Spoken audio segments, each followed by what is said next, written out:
انطلقنا من هنا من مدينة برو قبيل الغروب بدقائق، والوجهة هي البلدات الشرقية في رحلة استكشافية. ولكي نستكمل الرحلة بنشاط ويتسنى لنا رؤية المناطق والأشياء، قررنا الإمساء في مدينة أوب أحد مديريات محافظة سرار. قبيل الشروق كان الفريق المكون من 4 أشخاص جاهزا: فارح قري، ديرية شامع، حسن متان، وأنا عبد الملك موسى علدون رابعهم.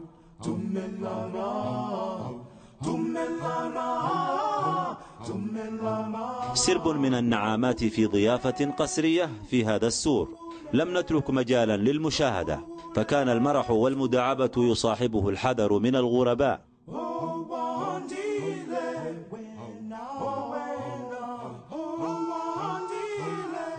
كان لابد أن نشد الأحزمة من جديد لإكمال بقية المشوار، فانطلقت بنا السيارة التي يسوقها فارح قري، السواق المخضرم والذي يعرف تلك البلدات جيدا وله فيها حكايات ومغامرات.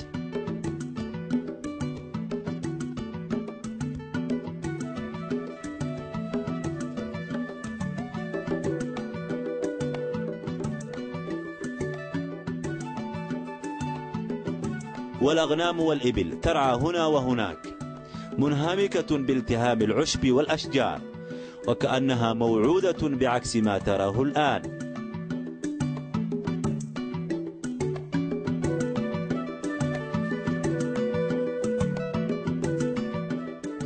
المصور ديرية ماهر في فن التعامل مع الإبل، يقترب من النوق أكثر وأكثر، يقول لها بعض المفردات والصفير.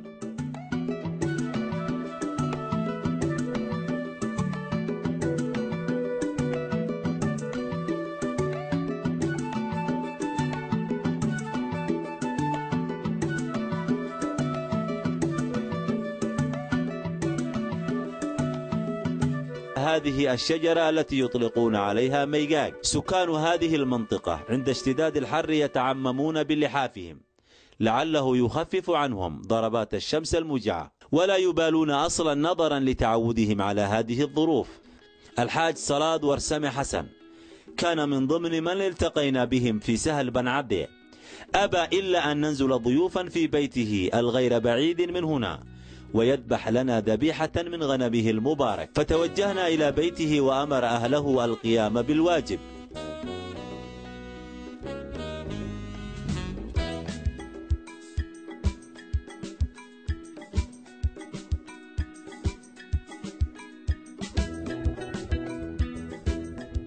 مررنا بقرى وبلدات كان من بينها عيلهلي، سبوناك، بهل، سيغادير. كان أهالي تلك المناطق يطالبوننا أن نوصل رسالتهم واحتياجاتهم إلى من يهمه الأمر.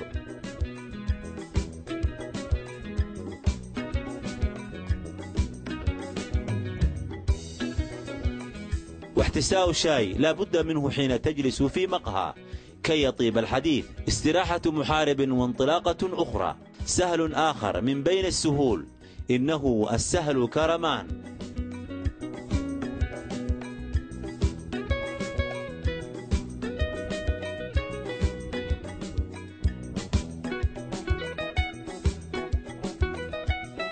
الحرارة مرتفعة في صيف ازداد حرارة بعد أن رافقنا 3 آخرون طلبوا منا أن نوصلهم إلى وجهتهم، فكان هذا الجدول المائي هدفا لنا للسباحة فيه بعض الوقت.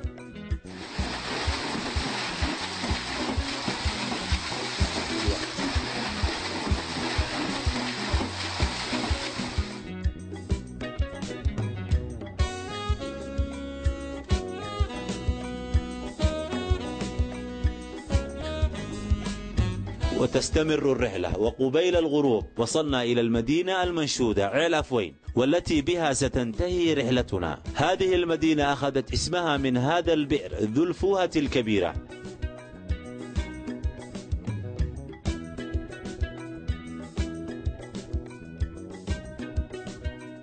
مدونة، المدينة التي تقع جنوب شرق عيل أفوين، هي أهم المناطق التاريخية في أرض الصومال.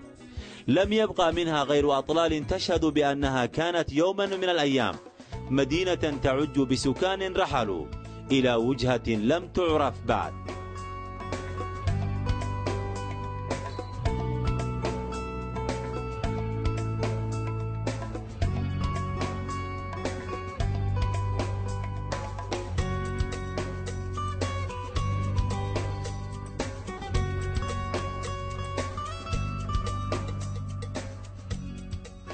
وتقول بعض الخرافات أن هذه المدينة يسكنها الجن، وأن من يدخل فيها لا يخرج سالما، إلا أن خرجنا سالمين بعد أن صلينا في مسجدها ركعتين تحية له.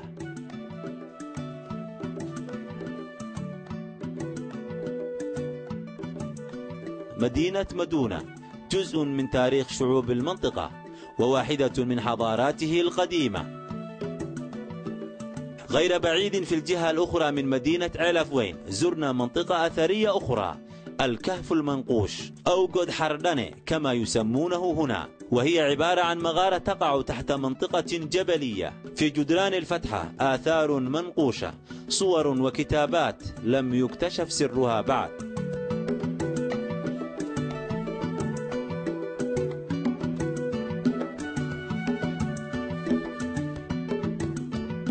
في رحلتنا هذه حضرنا جانبا من مناسبة احتفالية من عادات وتقاليد سكان هذه البلاد.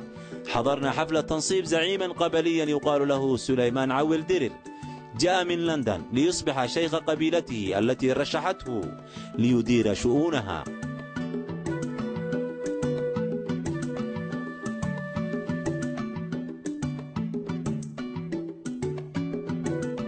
بوضع هذه العمامة على رأسه يصبح سليمان سلطانا، ويحمل لقب السلطان، وتصبح له السلطة على أفراد العشيرة. النساء هنا يغنين ويرقصن فرحا للمستجدات في الساحة.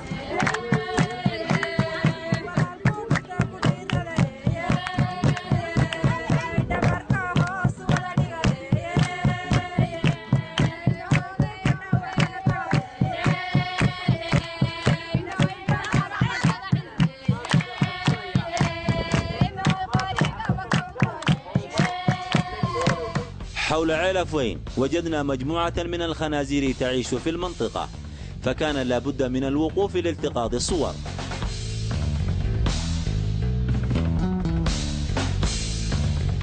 هنا مناظر جذبت اهتمامنا فجعلتنا نتأمل فيها، وبها ومنها نأتي إلى ختام هذا التقرير.